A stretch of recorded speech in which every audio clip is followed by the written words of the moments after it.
El tema del proceso legal que le depara al expresidente Alejandro Toledo, vamos a conversar con el abogado Andy Carrión, quien ya se encuentra con nosotros. ¿Cómo está, doctor Carrión? Buenas noches. Muy buenas noches, Johanny Nélida. Muchas gracias por la invitación. Bien, ¿qué tal? Gracias a usted, más bien por permitirnos estos minutos de su tiempo para hablar, como lo mencionaba hace unos instantes, el proceso de extradición del expresidente Alejandro Toledo. Bueno, lo que los peruanos se preguntan es, ¿cuándo va a llegar el expresidente Alejandro Toledo a nuestro país? Desde el momento en el que Estados Unidos ya acepta esta extradición. Se hablan de semanas, se hablan de días, se hablan de meses. ¿Este proceso demora?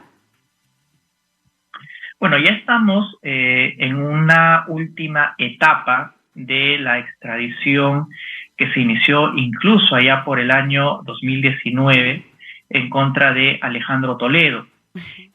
La información que se tiene ya oficial es de que incluso el día 9 de marzo se va a realizar una audiencia a efectos de que el Departamento de Estado norteamericano pueda alegar ante el juez ya la absolución del pago de una caución que se le había impuesto a Alejandro Toledo a efectos de que sea detenido y directamente ya trasladado al país, a nuestro país.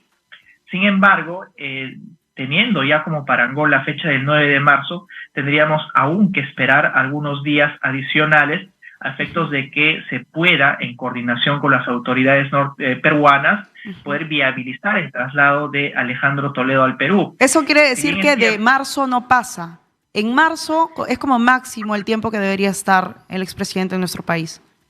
En efecto, ¿no? Ya debería ser máximo el mes de marzo en el cual se ha trasladado el expresidente Toledo al Perú, puesto que ya no existe ningún otro recurso que Alejandro Toledo pueda interponer ante la justicia norteamericana que impida, que suspenda o que simplemente prorrogue la extradición hacia nuestro país. Ya todos los recursos que estaban a la mano del expresidente se han interpuesto y la justicia norteamericana ha cumplido con desechar todos y cada uno de ellos. Y además debemos de recordar algo importante. En el ámbito de la extradición existen dos etapas. Uno que es la etapa judicial, es decir, el Poder Judicial norteamericano tiene que evaluar y aceptar o no el pedido de extradición, cosa que ya se agotó. Y la segunda y última etapa, que se acaba de decir, es ya la decisión política, es decir, si el Estado norteamericano como tal, el Poder Ejecutivo norteamericano, aprueba o no la extradición del expresidente Alejandro Toledo. Y eso es precisamente lo que se acaba de decidir.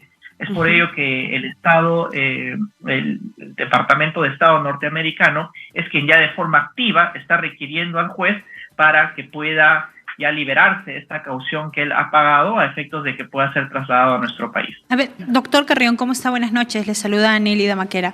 Esta situación y este contexto, bueno, decía usted que ya se han agotado todas las vías para que de alguna forma surja una reversión de lo que ya decidió las instancias legales en los Estados Unidos. Pero vamos, el expresidente Toledo también está apoyado de un ente de abogados que podrían de alguna forma argumentar otra posibilidad que, si bien es cierto, tiene los antecedentes de haber sido denegado, pero ¿existe alguna posibilidad? La población aquí en el país señala, ¿no? A veces con el poder económico podrían surgir muchas cosas, y una de ellas es que por el camino surja algún cambio. ¿Podría darse esta posibilidad en algún momento? Bueno, al menos desde la perspectiva legal norteamericana, ya no cabe la posibilidad de interponer algún recurso que imposibilite o al menos suspenda la extradición del expresidente Toledo al Perú. Cada uno de los recursos que se encontraban a la mano del expresidente, incluyendo el último, el habeas corpus presentado en la justicia norteamericana, ha sido desestimado por los propios jueces en ese país. Y no solamente ello, sino que al día de hoy ya el Poder Ejecutivo norteamericano, a partir de esos rechazos que han habido en la justicia a estos pedidos, ya ha cumplido con habilitar y viabilizar la extradición del expresidente Toledo al Perú, con lo cual, al menos en la perspectiva, en el contexto norteamericano al día de hoy, no existe alguna medida que él pueda interponer. Eso no obsta para que, por ejemplo, él pueda interponer sí algún recurso en el Perú, pero estos ya no tienen ningún tipo de influencias en la justicia norteamericana. Es decir, si es que el expresidente Alejandro Toledo ya es extraditado y está en territorio peruano, siempre cabe la posibilidad de que se pueda interponer, por ejemplo, un recurso de habeas corpus o algún otro recurso constitucional, pero que ya no tendría ningún tipo de influencia en la extradición, sino ya en el proceso de fondo. Ahora, en estos días, bueno, el día de hoy se ha pronunciado la procuradora y ella ha señalado que esta situación legal le es alentador y positivo para el país porque se va a empezar con ese proceso de mayor información para ver qué es lo que señala, qué es lo que sostiene el expresidente Alejandro Toledo. ¿Qué se le viene al expresidente Toledo aquí en el Perú una vez que él pise territorio peruano? Y ahí debemos de señalar cuáles son los procesos en los cuales el expresidente Alejandro Toledo está incurso en nuestro país.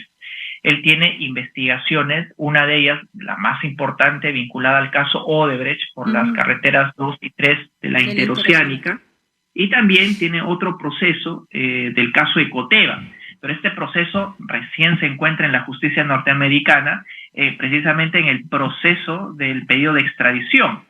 Pero ya la justicia norteamericana acaba de aprobar la extradición por el caso Odebrecht. Eso significa de que al día de hoy el expresidente Toledo va a tener que afrontar este proceso que se encuentra en la etapa intermedia, previo al juicio. Lo que significa que ya estando él aquí presente puede avanzar, cumplirse con esta etapa y luego pasar a un juicio oral en el cual se determinará la responsabilidad o no del expresidente Alejandro Toledo. Pero al menos por los indicios que se tienen en este proceso, como la declaración de Joseph Maiman, la declaración también vertida por el mismo Odebrecht, en la que señalan que Alejandro Toledo les exigía el pago de $34 millones, hacen de que en realidad pueda, digamos, con un alto grado de probabilidad, accederse a una sentencia condenatoria en contra del expresidente Alejandro Toledo. Pero también hay que puntualizar el recurso jurídico por el cual está siendo extraditado al Perú. Si bien es cierto, es el caso Odebrecht, este pedido obedece a una solicitud de prisión preventiva que en su oportunidad se solicitó en contra del expresidente Toledo para que afronte aquí en el país por el plazo de 18 meses.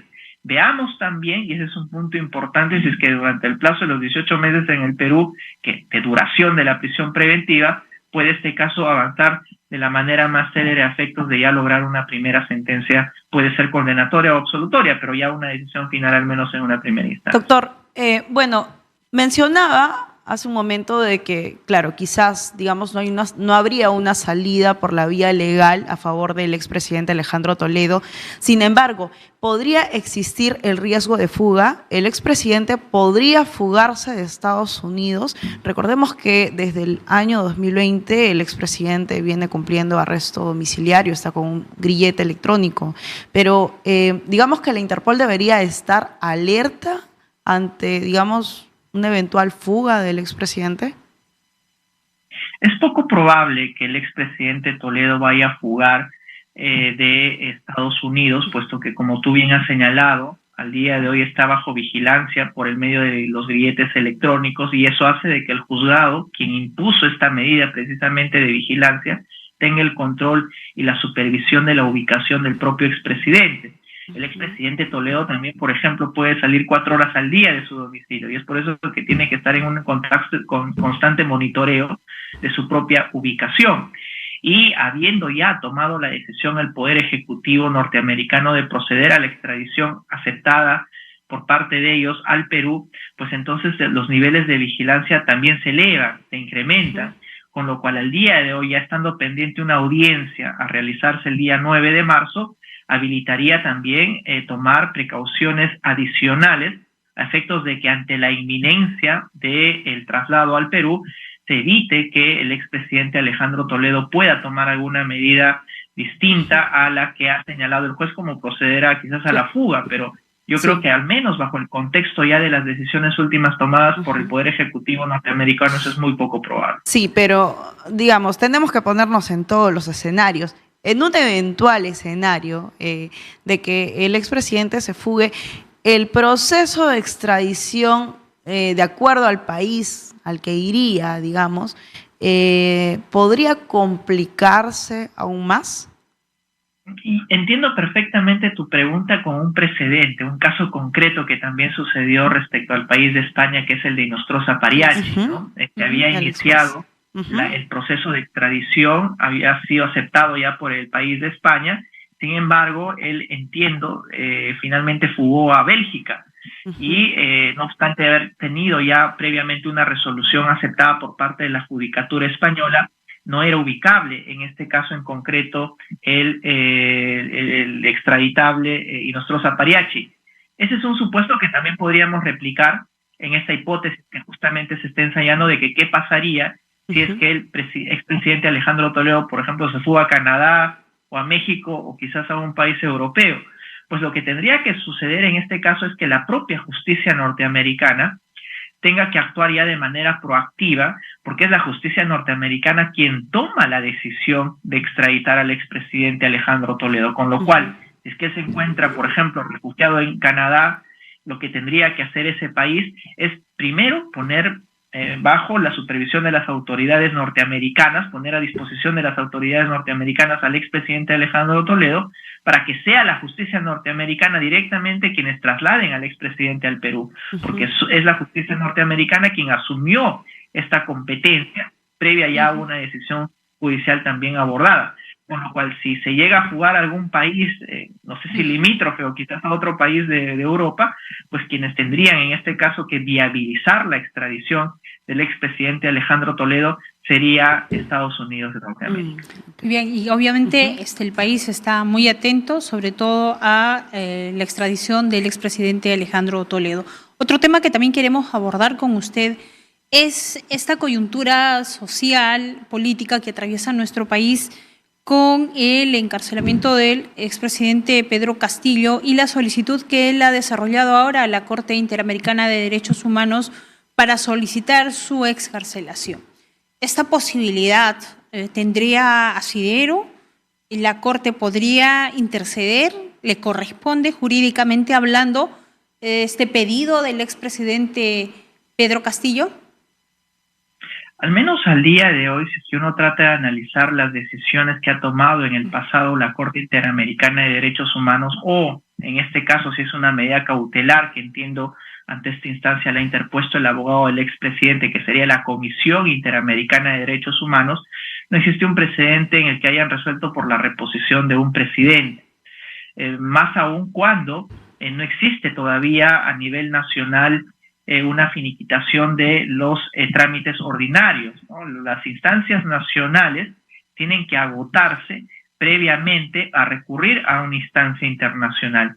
Y en este caso vemos que todavía se encuentran pendientes los procesos en contra del expresidente Castillo, con lo cual eso imposibilitaría que la Corte Interamericana pueda tomar una decisión de fondo acerca de si, por ejemplo, estuvo bien o no la imputación por el delito de rebelión o conspiración a la rebelión, que son ambos delitos los principales por los cuales él ahora mismo se encuentra bajo una medida de prisión preventiva. Más aún cuando el Congreso de la República acaba de aprobar una acusación por los delitos de organización criminal, colusión y tráfico de influencias, que ya acaba de ser formalizada por la Fiscalía de la Nación. Entonces, si la Corte Interamericana tiene un recurso presentado por sus abogados en los cuales advierten una persecución política, esta se desvanecería de demostrar ante la propia Corte, y eso tendrían que hacerlo las autoridades peruanas, de que él no solamente ha sido imputado por el delito de rebelión y conspiración a la rebelión, sino también de que se encuentra investigado actualmente por delitos tan graves como el de organización criminal y delitos de corrupción. Es más, ¿no? Ya se ha adelantado por algunas versiones que se manejan también en la prensa de que la Fiscalía en las próximas horas o días estaría solicitando otra prisión preventiva en contra del expresidente Castillo, con lo cual con eso se afianzaría la tesis de que en efecto no existe una persecución en contra del expresidente, sino más bien un procesamiento célere a raíz de que él ya no forma parte del Ejecutivo. Doctor, bueno, solo para entender el caso del expresidente, de acuerdo a su criterio, es muy grave, por ejemplo, el caso, repito, del expresidente Pedro Castillo, el hecho de que él haya cometido, digamos, el delito de rebelión en flagrancia, ¿no? Y todo lo que los peruanos hemos sido testigos. Digamos, ¿qué tanto podría resolver a su favor la Corte Interamericana de Derechos Humanos? Hay un punto importante que sí va a meritar un análisis en algún momento de la Corte Interamericana de Derechos Humanos, y es esa pregunta que acabas de realizar, es decir, cómo un presidente en el ejercicio de sus funciones puede ser apresado por la policía cuando ellos interpretan que hay flagrancia delictiva. Más aún cuando, de acuerdo a la Constitución, el presidente en ejercicio tiene una inmunidad de arresto. Y si se le tiene que arrestar, pues tiene que pasar previamente por el filtro congresal, es decir, una acusación constitucional que habilite precisamente ya la actuación propia de la justicia. Este es un punto importante porque también ha sido alegado por los abogados de la defensa del expresidente Castillo, en el sentido de que el expresidente no tuvo oportunidad de defenderse ante el Congreso de la República de esa acusación por los delitos de rebelión y conspiración a la rebelión, y que la justicia actuó ya de manera muy célere sin haber escuchado o sin haber tenido la oportunidad de defenderse ante el Congreso de la República. No obstante, debemos de señalar que en esta decisión abordada por la Corte Suprema de la República, en la cual analizan también cuál es el procedimiento que se siguió, los magistrados supremos han señalado de que en ocasiones excepcionales, aún el presidente de la República puede ser arrestado en flagrancia, y los demás procedimientos, como para el desafuero o la decisión de una eventual acusación en el Parlamento, pueden ser también abordados a posteriori, es decir, luego de que el presidente de la República es arrestado por un delito flagrante. Habría que ver si ese análisis convence o no a la Corte Interamericana, pero es al menos lo que al día de hoy han señalado nuestras autoridades nacionales. Bueno, ha sido claro, entonces, abogado Andy Carrión. Gracias más bien por estar aquí con nosotros en Nativa Fondo. Muchísimas gracias. Muy buenas noches.